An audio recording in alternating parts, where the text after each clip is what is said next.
எட்டு திக்கும் காவல் தெய்வங்கள் அபிராமவல்லி, வனதுர்க்க தேவி, முப்பெரும் தேவி, மும்மூர்த்திகள், குபேரலட்சுமி, ஐஸ்வர்யலட்சுமி,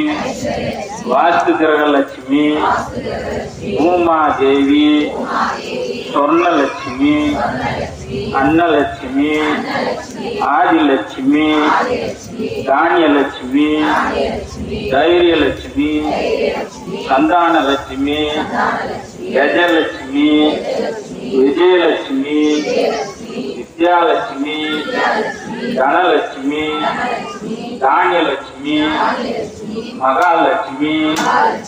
லலிதா பரமேஸ்வரி, ஓ மாதா, குலம் காக்கும் மகாதேவா, மகாதேவி, சகல தெய்வத்தின்